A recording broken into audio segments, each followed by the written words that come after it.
Ayatollah Ali খামিনীর হাতের আংটির মধ্যে লক্ষ্য করলেই আপনি বুঝতে পারবেন যে সে কতটা আল্লাহ ভীরু ছিল। তার হাতের আংটির মধ্যে লেখা ছিল ইন্না মাইয়া রাব্বি, অর্থাৎ সব সময় আল্লাহ তাআলা আমার সাথে আছেন। এবং আয়াতুল্লাহ আলী খামিনী কতটা আল্লাহ ভীরু ছিল, মার্কিন থেকে যখন বলা হলো 70 দশকে যখন আয়াতুল্লাহ খামিনী রেজা শাহ পাহলভীর বিরুদ্ধে গণঅভ্যুত্থানে নেতৃত্ব দিচ্ছিলেন, তখন বলা হলো তোমাদেরকে রেশন দেয়া বন্ধ করে দিব।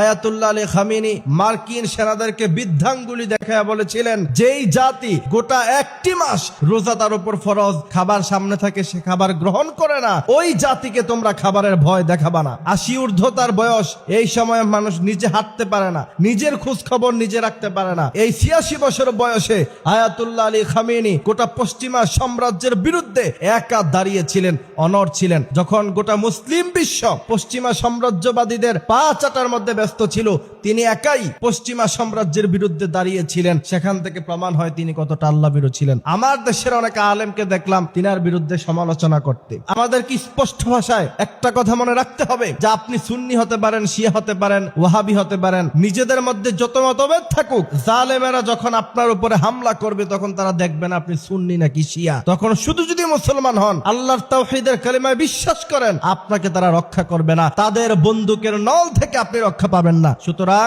নিজেদের মধ্যে বিরোধ করা বন্ধ করতে হবে। গোটা বিশ্বের সমস্ত মুসলমানরা নিজেদের ইজ্জত আব্রু বাঁচানোর জন্য নিজেদেরকে ঐক্যবদ্ধ থাকতে হবে। এজন্য আল্লাহ তাআলা বলছেন ওয়াতাসিমু বিহাবলিল্লাহি জামিআন ওয়ালা তাফাররাকু, তোমরা সবাই এক হও, ঐক্য গঠন করো, অনৈক্য করো না। ইসলামের ইতিহাসে যেখানে অনৈক্য হয়েছে সেখানেই পতন হয়েছে, আর যেখানে একতা ছিল সেখানেই মুসলমানদের বিজয় হয়েছে। সুতরাং এই ঐক্যের রাস্তা ছাড়া বিকল্প কোনো রাস্তা মুসলমানদের কাছে নাই। আল্লাহ তাআলা আমাদেরকে কথাগুলি বোঝার তৌফিক দান করুক, আমিন।